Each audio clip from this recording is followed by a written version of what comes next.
àjọ̀dọ̀kọ ẹ̀gbin kò ṣáà ń lẹ̀ mọ́yàn lára. Ó tiẹ̀ tún ní ìkan tó ṣẹlẹ̀ tí ẹni yẹn báyìí, ẹ jẹ́ n forúkọ bọ ẹni yẹn láṣìírí, tí ó happen wípé ẹnìkan ń ṣe birthday lórí group wa. So òun náà wá ń ṣe birthday ní ọjọ́ náà lọ. Mo bá wò pé mi tiẹ̀ ní kí wọn pé happy birthday pé ṣẹ́yìn lẹ ń ṣe birthday lórí group wa. Bó ṣe máa wò mí bá mi ṣáà mo gbé mọ́ra pé ẹ má bínú mo bẹ́ kọjá àyè mi. Ìgbà tó máa yá tí míwàá iṣẹ́ yẹn wọ́n dẹ̀ ti sọ fún mi pé iye sin báyìí ni mo máa ṣe. Ìgbà tó máa yá o tí mo fẹ́ tẹ̀lé ọ̀gá mi wípé ọ̀gá mi bíi tẹ́ ẹ̀ ń lọ ẹ ṣé kí n tẹ̀lé yín o. Mọ́tò ẹni yẹn wá ní ọ̀gá mi wọ̀. Bẹ́ẹ̀ni yẹn ṣe mọ̀ náà wọ́n sáré gbé aṣọ sórí síìtì pé kò sáyé o kò sáyé lórí síìtì. Ìyẹn náà kí n má bàa jókòó. Mo ní tọ̀ kò sí problem. Ìgbà tá tún máa débi tá ti máa wá yaṣẹ́ bí director ti sọ fún mi pé iṣẹ́ báyìí ni o màá ṣe, wọ́n dẹ̀ ti fún mi ní lines mi. Bẹ́ẹ̀ni yẹn ṣe pé director mi bọ́ta nìyẹn pé ẹni yẹn òun ò fẹ́ bá yaṣẹ́. Mo kàn ṣáà rí pé wọ́n pe director mi jáde. Èmi ò dẹ̀ mọ̀ anything. Ìgbà tó kọ̀ yà bí director mi ṣe wá ní pé kí n má worry pé kí n ṣe lọ jókòó síta náà tó bá ti yá wọ́n máa pè mí. Mo bá ní no problem. Mo ṣáà wò wọ́n látojú window pé since tí ẹni yìí ti sọ pé mo máa ṣe ní wọ́n wá gbéṣẹ́ yẹn fún costumier ni wọ́n á gbé scene yẹn fún. Wọ́n rò pé scene yìí ẹni yìí ṣe mo ṣáà kà mọ́ra. Ìgbà tó máa ṣe tán tó máa bọ́ta because costumier yẹn náà wà níbẹ̀ nígbà tí wọ́n fún mi ní lines yẹn. Ó wá bọ́ta wá nípa pé iṣẹ́ tóun ṣe ṣebí èmi ni wọ́n ní mo máa ṣe. Mo ní wọ́n ti ní mo máa ṣe sí mi. Meanwhile I wasn't told pé mo máa ṣe another scene. Mo ní wọ́n ti ní mo máa ṣe scene mi. Wọ́n ní okay o.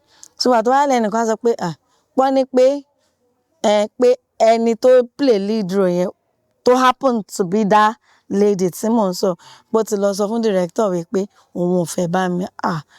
Mo ní kò sí problem. Àjọ̀dọ̀kọ o lórí pé mo kàn ní happy birthday ṣẹ́yìn lẹ ń ṣe birthday lórí group. It wasn't as if I was looking down on her. I don't know her fine. Mi mọ̀ wọ́n okay tó bá ti ẹ̀ pé wá rí bẹ́ẹ̀ at least èmi believe pé yẹ kó sọ máa lè apologize pé kó má bínú. She never said anything and instead wọ́n kọ̀ gbé lọ sí mo dẹ̀ pé rírò ní tènìyàn ṣíṣe ní tọ́lọ́run tí mi ì bá ṣe yẹn Ọlọ́run máa ṣe mí and to the glory of God fine mo lè má yìí tí really ní face like that but people are seeing me and they are really commenting. I give glory to God. Ọjọ́ tí inú mi bàjẹ́ jù tí mo dẹ̀ kọ́ ti fi ṣoṣù tí mo fi para náà nìyí tí mo sọ yẹn tó ó dùn mí because she did like 3 things in a day but mo dúpẹ́ lọ́wọ́ Ọlọ́run. Iṣẹ́ yìí náà mi ò fi ara sí ni o. Mi ò fi ara sí nítorí iṣẹ́ kejì tí mò ń ṣe. Ṣó yé yín báyẹn nítorí iṣẹ́ olùkọ́ tí mò ń ṣe ni mo mọ̀ pé tí bá fi ara sí I know what I'm saying. Ẹ ṣeun gan-an. Láti bí ọdún mẹ́wàá tí ẹ ti ń ṣeré orí ìtàgé yìí, ǹjẹ́ ní nínú àwọn kọ̀líìgì yín àìdá àgbà òṣèré ni àbí ẹni tí ò tiẹ̀ tó yín tó yẹ pé ẹ máa ń rántí nígbàkúgbà pé ǹjẹ́ ká ní ẹni yìí ń bẹ láyé ìbáṣe wa á ti jù báyìí lọ àti máa gbọ́rọ̀ ẹ̀ káàkiri tó yẹ pé kò sí mọ́ tó yẹ pé ó sì máa ń dùn yín tó yẹ pé tẹ bá wò pé tẹ bá lórí ọ̀fẹ́ láti tún rí ẹni náà inú yín á dùn gan. Ǹjẹ́ ẹ nírú ẹni bẹ́ẹ̀?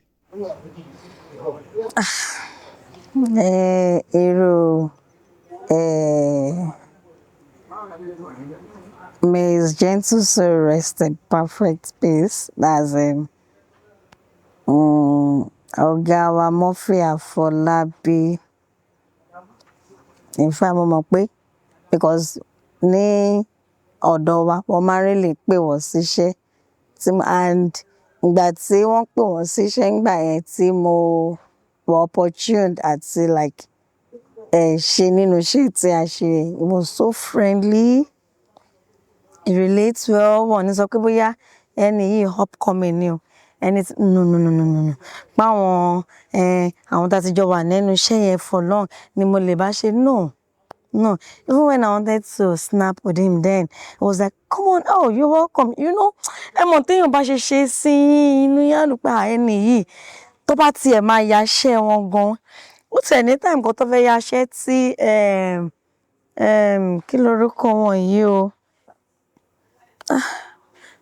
Mo ti gbàgbé orúkọ wọn.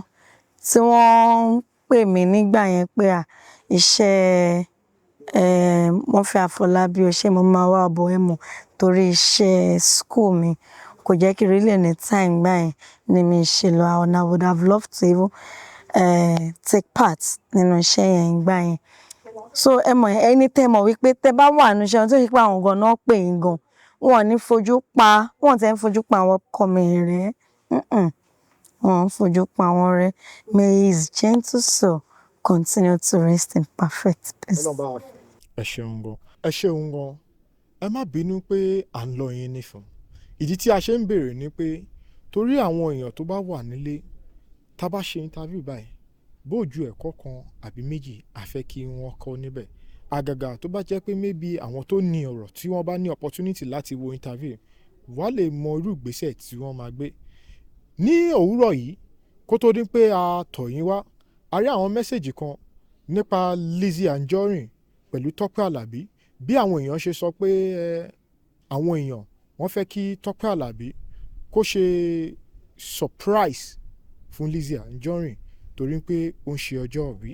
Ṣùgbọ́n nígbà tí Tope Alabi tí wọ́n máa dé ilé Lizzy Anjorin ló bá wò pé ilé yìí rárá òun ò ṣe kí ni òun ò ní ṣe nǹkan.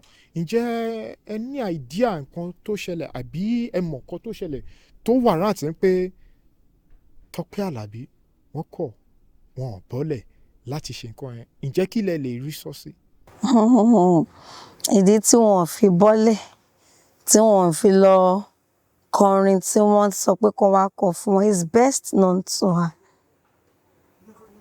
It is best known to her. So ẹ mọ̀ èèyàn irú àwọn ẹjọ́ báyẹn èèyàn máa kọ́kọ́ reason ẹ̀ wò pé kí ló lè fà. But àmọye ẹjọ́ mi tẹ́ pé ẹnìyẹn lè má fẹ́ hair out kó kẹ́niyẹn fẹ́ keep sínú, ṣe understand? So it is best known àwọn gangan ló máa lè ṣe àlàyé ohun tó ṣẹlẹ̀, ṣe understand? It's just like okay though mo ti sọ wípé mi ìbínú sọ̀rọ̀ yẹn mọ́ bọ̀ irú nǹkan tí mo sọ yẹn ẹ mọ̀ pé tí mo bá fẹ́ yaṣẹ́ ìsìn tó bá pèrò ẹni yẹn tó bá yẹ pé inú ṣì ń bí mi ẹgbẹ́ tí bá yarí tí bá fárígá pé rárá o kọ́ máa lọ ẹni ìṣiṣẹ́ mi àwọn yẹn máa rò pé ìgbéraga ni, ṣe understand? But they will not know what really happened. And nǹkan tó ṣẹlẹ̀ yẹn will be best known to me. So tó bá jẹ́ ẹ̀yin ni irú ìgbésẹ̀ tí wọ́n gbé yẹn láti wá sórí ẹ̀rọ ayélujára tí wọ́n bẹ̀rẹ̀ sí ń grant interview tí wọ́n bẹ̀rẹ̀ sí ń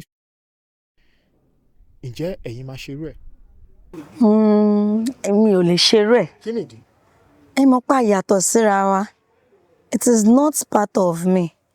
Aunty Lizzy Anjorin she's this kind of person ṣe pé ẹ mọ̀ tọ́rọ̀ bá ń dùn wọ́n máa ń fẹ́ mo dẹ̀ mọ̀ pé tó bá ṣe sọ yẹn ó ti tọ́nu wọn ni that's that person. Ẹlòmíì wà tó máa gbé ọ̀rọ̀ yẹn sínú tí ò ní sọ, ẹ understand? Tó dẹ̀ máa fi máa ṣìwàwù fún ẹni yẹn, ṣe understand?